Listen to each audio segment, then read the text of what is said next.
that will be seen in the emergency room. However, our main focus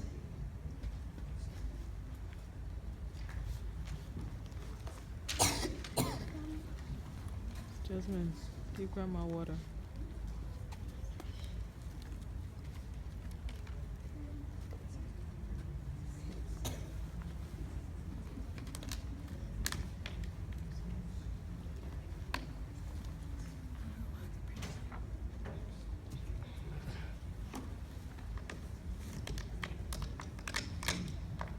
to travel granddaughter, right? Praise the Lord. Praise the Lord.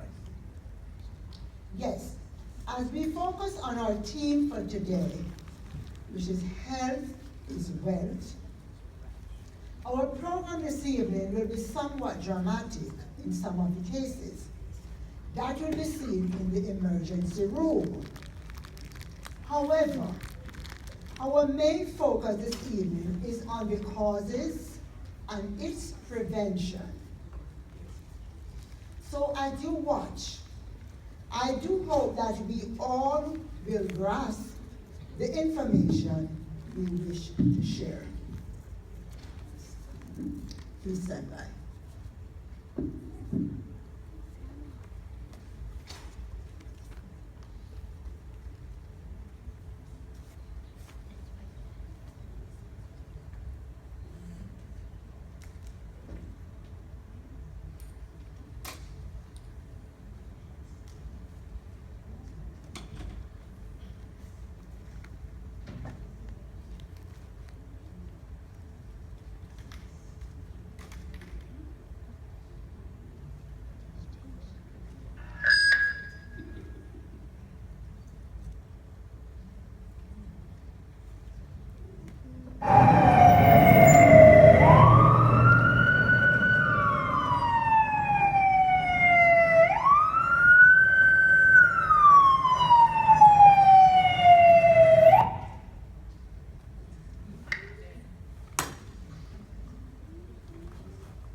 Okay. Where we have this space.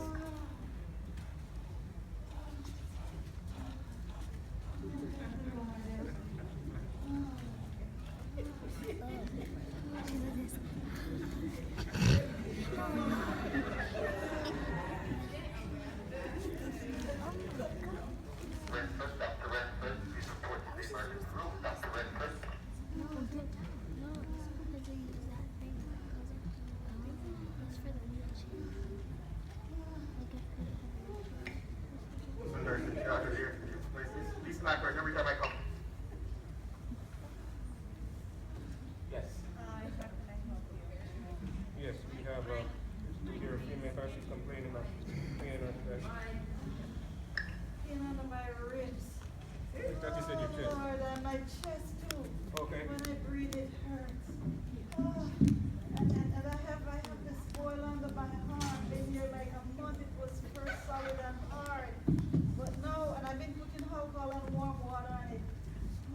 And now it bursts and it's oozing. Well, last check blood pressure was stable at 139 over 82. Heart rate 63.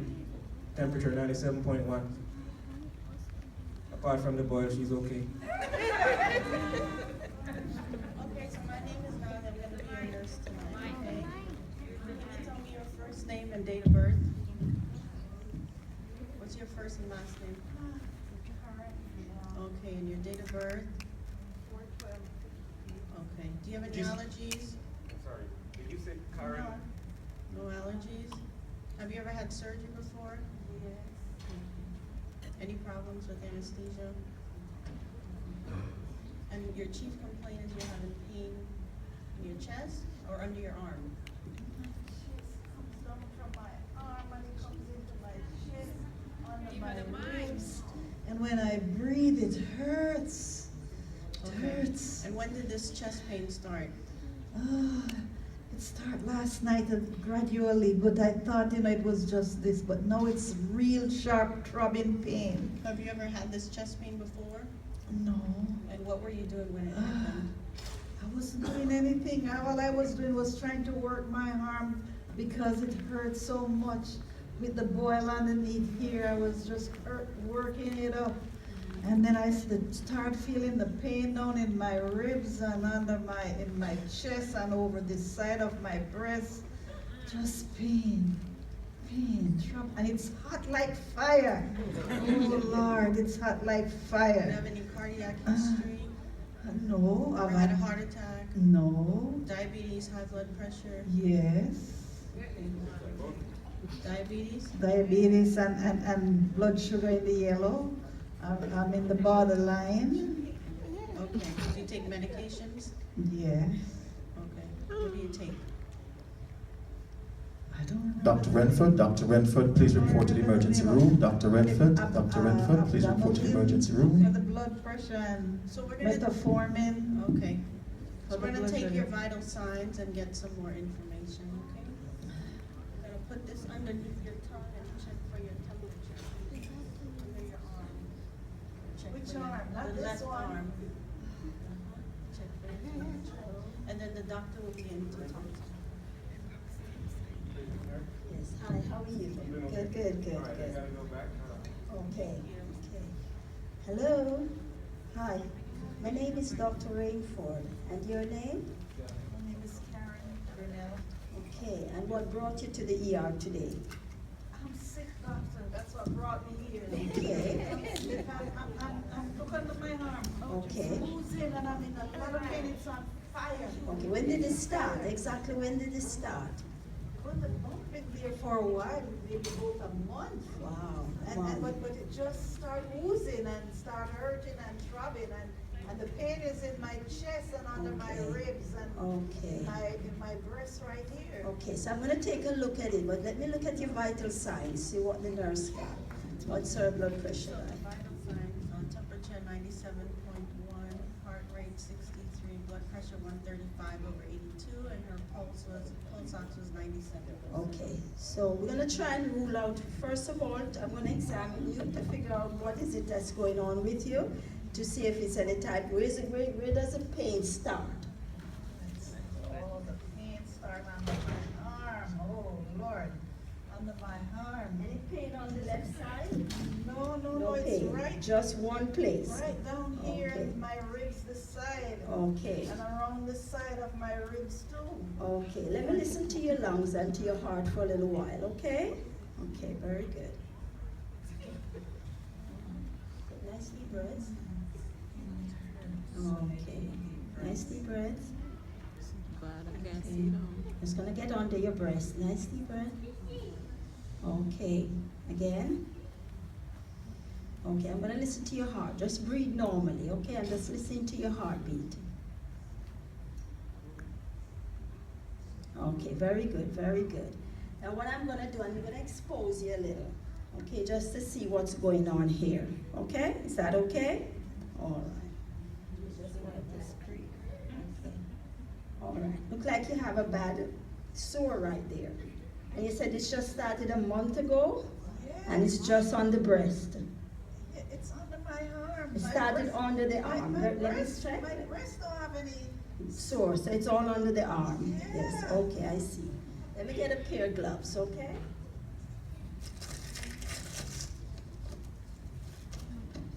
Now, when last you had a mammogram? Over a year ago. And what was the result? What did the doctor say was the result? It was fine. It was fine. I've had biopsy before and it comes out normal. Okay. Nothing was wrong, nothing was abnormal. Any history of breast cancer in your family? Yes, And- I have an aunt and a cousin, Okay, and I've had lumps removed from my breast, but they were fine. they were benign. Okay, very good, very good. All right. What I'm suspecting is that we're thinking of breast cancer. So what I'm going to do, I'm going to send you... Doctor, don't say that. Why you have to think that when you didn't do a test? Okay, you're right. You didn't do a test, so you're gonna tell me you're gonna pronounce death sentence and you didn't even do a test, Okay, doctor? all right, calm down. What I'm gonna do, I'm gonna ask the nurse to send you for a sonogram of the breast, okay? We're gonna check exactly what it is. And sometimes that doesn't give us a diagnosis right away. We might have to do a little biopsy again and make sure and see what it is. Is that okay with you? Okay, right.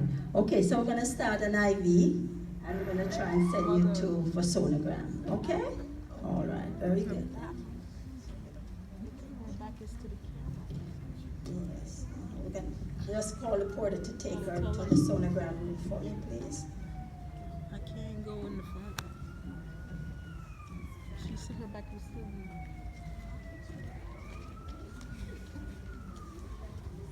So the next person that goes up, you can tell them to face me. Okay, I'm just gonna give a little education on breast cancer. Just gonna explain to you what is breast cancer. So we know that breast cancer is a neoplastic disease. And neoplastic means abnormal, new and abnormal cells. Basically what it is, the normal body cells are transformed into malignant cells. And cancer is not just one disease usually, but rather a group of diseases that result from unregulated cell growth, where these cells just multiply and grow uncontrollably in the body until they eventually form what we call a tumor. So we can interchange the word tumor with cancer, and also another interchange is neoplastic. Now when you have tumors, it can be benign or malignant. What happened to these it's what happened is a change in the DNA, or what we call the chromosome structure, that causes the mutation of specific genes. That's what brings about cancer. Now breast cancer occurs in 1 in every 7 women's lifetime. It's the second leading cause of cancer mortality, secondary to lung cancer. Lung cancer is the first cancer that most women die from, then followed by breast cancer. Women living in North America have the highest rate of breast cancer in the world. Wow. A new case is diagnosed every 2 minutes, with mortality rate 1 out of every 30 diagnoses. Breast cancer also affects men, but only 1% of all individuals are diagnosed annually. The fact that men doesn't do mammograms, when we do find it in men, it's usually very crucial, very deadly. African American women are more likely to get breast cancer before they reach the age of 40, and are more likely to die from this illness at any age than any other race. This is because the cancer is far advanced when it is found. And basically they're saying that these women don't go for regular checkups or clinical breast exam. So whenever we do find it, there's usually very high mortality with it. The causes of breast cancer is not fully understood. We really don't know what causes breast cancer. It's thought to be a complex interaction between the environment, genetics, and hormonal factors. Just to know that 80% of women diagnosed with breast cancer have no documented risk factors. The other risk factors that come into play is family history. You always hear about the family history of the BRCA1 and BRCA2 genes. So we usually test women before to see if they're carrying those genes, BRCA1 or BRCA2 genes. Aging is another factor for breast cancer. Early menarche, women who had dementia started before the age of 12. People with irregular menstrual cycle. Late menopause, that means menopausal after the age of 50. Excess weight gain. Postmenopausal obesity, delayed childbirth, meaning that women who have children after the age of 30 or 35, and also women who have never had any children. Oral contraceptive use, excessive alcohol consumption, high-fat diet, long-term use of hormone replacement therapy. A lot of women, when they go into menopause, they take what we call hormone replacement therapy in order to reduce hot flashes and all those things. They find that long-term use of it actually can cause breast cancer. That is why a lot of doctors don't prescribe hormone replacement therapy for a long period of time anymore. How do we diagnose the breast cancer? Really, it's very asymptomatic, meaning that you have no symptoms that you have breast cancer at all. So the only way it's diagnosed is through your yearly mammogram. When the mammogram itself, we call it a screening tool. So what it does, it picks up at least a 0.5 centimeters lump, which is something you usually do not feel. So you need your mammogram to pick it up. Sometimes even the doctors doesn't feel that lump. So we need that yearly mammogram to pick up that lump. Or some people do what we call an MRM, magnetic resonance mammography, just like an MRI. Okay, you also have what you call a fine needle aspiration that can be done. So once the doctor picks up that lump on the mammogram, that is when they'll do things like a biopsy of the lump. They'll do like the fine needle aspiration, which is a needle and insert into the lump on the sonography. So they'll do that. Now, there's different theory out there about breast self-exam and when do you do mammograms. We have confusing theories out there. Years when I was in school, I always heard that you do mammogram every year after the age of 40. That has changed over the years. The United States Preventative Service Task Force of 2009 changed it to biannually screening for women at age 50 up to age 74. While the breast self-exam for them is no longer, the woman doesn't need to do breast self-exam, which I beg to differ. But I'll tell you why. Okay, because I worked with a breast doctor for a couple of years, and he told me that he doesn't believe in breast self-exam for women, and he explained to me why, and he said, by the time the woman feels that lump, it's already too far gone. Okay, that is why he said he doesn't believe in breast self-exam. But I think I've had women out there who sees like this patient that came in, there has been a sore on her breast for how many weeks, and she ignored it and stayed home with it. I had one of my batchmates who died from breast cancer, stating that she dressed the sore all that time.